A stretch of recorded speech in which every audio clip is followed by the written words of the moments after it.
সাধারণত যে টাকা দেওয়া হয় তার থেকে দ্বিগুণ আবার চাওয়া হয়। এটা যা দেওয়া হয়েছিল তার অর্ধেক ব্যবহার হয়েছে।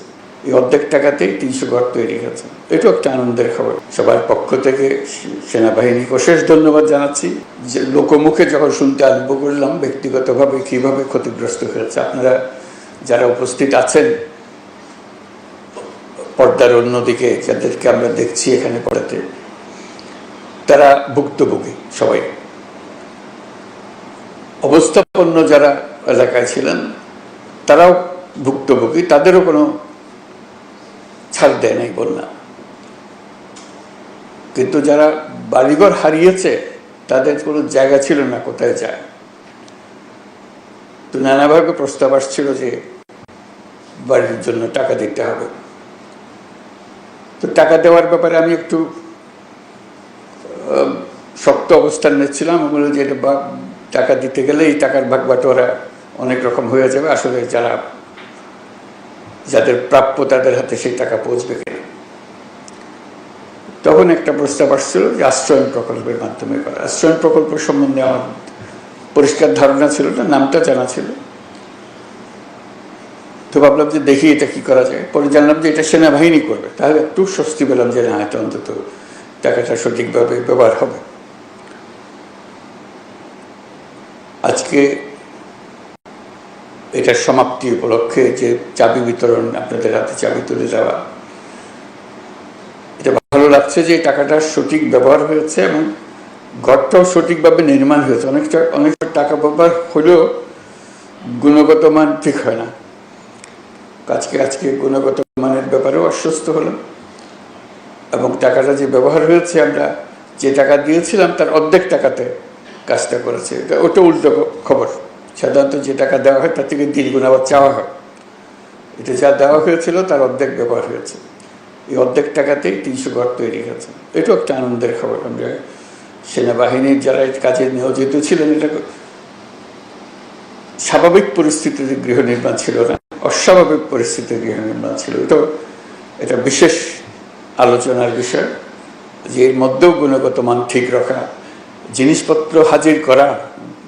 ঘর নির্মাণ করতে হলে তো অনেক জিনিসের সমাবেশ করতে হয়। এটাও কঠিন ছিল। রাস্তাঘাট বন্ধ ছিল, চলতে পারছে না, ব্রিজ ভেঙে গেছে, রাস্তাঘাট ভেঙে গেছে, এর মধ্যেই কাজটা করতে হয়েছে। আজকে যে ছবিগুলো দেখলাম তাতেও ভালো লাগলো, যেটা সুন্দর বাড়ি হয়েছে। তা আমরা সবার পক্ষ থেকে সেনাবাহিনীকে অশেষ ধন্যবাদ জানাচ্ছি। এই বিপদের দিনে তারা আমাদেরকে আশ্বস্ত করতে পেরেছে এবং আজকে পেছনে ফিরে তাকানোর সময় আমরা বুঝতে পেরেছি যে এটা চমৎকার কাজ হয়েছে। ভবিষ্যতে এরকম দুর্যোগের সময় তাদেরকে আমরা কাছে পাবো, আমাদের ভরসার স্থল হবে, যে আমরা জানবো যে সেনাবাহিনী এই কঠিন কাজ, এই কঠিন পরিস্থিতিতে সঠিকভাবে আমাদেরকে করে দিতে পারবে। এবং যারা এই কাজে সরাসরিভাবে নিযুক্ত ছিলেন, স্থানে কাজ করেছেন, তারা হয়তো আজকে উপস্থিত নাই। তাদেরকে আমরা সবার পক্ষ থেকে ধন্যবাদ জানাচ্ছি, যে যেখানে আছেন। আমরা অশেষ কৃতজ্ঞ। এই দুর্যোগের দিনে আপনারা সামনে এগিয়ে এসেছিলেন এবং সুন্দরভাবে এই বাড়ি নির্মাণ করে দিয়েছেন। তো কাজে এটা একটা ছোট্ট প্রকল্প, 300টি ঘর নির্মাণ, কিন্তু এর মাধ্যমে আমরা আমাদের যে সঠিকভাবে কাজ করার, একত্রে কাজ করার, দুর্যোগ মোকাবেলা করার এবং সৎভাবে করার যে দৃষ্টান্ত স্থাপন করলাম, এটা আমাদের সবাইকে উদ্বুদ্ধ করবে। এটা আমাদেরকে বড় লেসন, আমাদের জন্য বড় প্রাপ্য। সেনাবাহিনীর কাছে আমরা সেটুকু ধন্যবাদ অবশ্যই দেব যে আমাদের এই দৃষ্টান্ত স্থাপন করার জন্য। ফেনী, কুমিল্লা, নোয়াখালী, চট্টগ্রামের বন্যা দুর্গত পরিবারসমূহের পাশে দাঁড়াতে পেরে আমরা সত্যি আনন্দিত। আমি জানি গত বন্যার পর থেকে আপনারা অবর্ণনীয় কষ্টে জীবনযাপন করেছেন।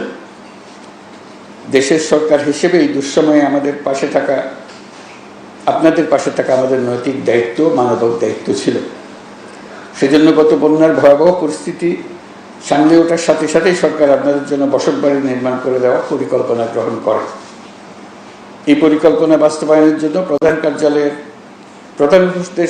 প্রধান উপদেষ্টার কার্যালয়, মুখ্য সচিব, বাংলাদেশ সেনাবাহিনী ও স্থানীয় প্রশাসন, নিরলসভাবে পরিশ্রম করেছে। এই জন্য আমি তাদের সবাইকে আন্তরিক ধন্যবাদ জানাচ্ছি। এর মাধ্যমে যারা বাড়ি পেয়েছেন, আজকে যাদেরকে দেখলাম, যারা চাবি গ্রহণ করেছেন বাড়ির, তাদের সবাইকে অভিনন্দন জানাচ্ছি যে আপনাদের এই দুর্দিনে আপনাদের পাশে থাকতে পেরে আমরাও স্বস্তি বোধ করছি যে আমরা আমাদের দায়িত্ব পালন করতে পেরেছি। এই বাড়িটি আপনার একটি অবলম্বন, মাথা গোঁজার একটা জায়গা। এখানে আপনারা পরিবার পরিজন, সন্তান সন্ততি নিয়ে বসবাস করবেন। যেহেতু এখন মাথা গোঁজার মতো একটা ব্যবস্থা হয়েছে, এখন একই সাথে আপনাদের সন্তানদের উন্নত ভবিষ্যৎ গড়ে তোলার দিকেও নজর দিতে হবে। তাদেরকে ভালো মতো পড়াশোনা করাবেন, যাতে ভবিষ্যতে তারা ভালো মানুষ, ভালো নাগরিক এবং ভালো উদ্যোক্তা হতে পারে। দেশের মানুষ আপনাদের পাশে দাঁড়িয়ে যে সাহস জুগিয়েছে, সেই সাহস সবসময় মনের মধ্যে ধারণ করবেন এবং দেশের মানুষ আপনাদের সঙ্গেই থাকবে। এই সহমর্মিতা দেশের সকল মানুষের মধ্যে এবং সকল প্রজন্মের মধ্যে ছড়িয়ে পড়লেই আমরা একটা সাহসী এবং স্বনির্ভর জাতি হিসেবে গড়ে উঠতে পারব। আপনাদের সকলের জন্য শুভেচ্ছা জানাচ্ছি এবং সেনাবাহিনীর সব কর্মীদের যারা এই কাজে যুক্ত ছিলেন তাদের কাছে বিশেষভাবে কৃতজ্ঞতা জানাচ্ছি। সেনাবাহিনীর যারা উচ্চ পদে আছেন তারা এটা দেখাশোনা করেছেন, সুন্দরভাবে জাতির সামনে একটা দৃষ্টান্ত স্থাপন করেছেন, সেজন্য তাদেরকে ধন্যবাদ ও অভিনন্দন জানাচ্ছি। এই প্রকল্প বাস্তবায়নের জন্য নিয়োজিত জেলা প্রশাসনকে, সেনাবাহিনীর 24 ও 33 পদাতিক ডিভিশনের সবাইকে আন্তরিক ধন্যবাদ জানাচ্ছি।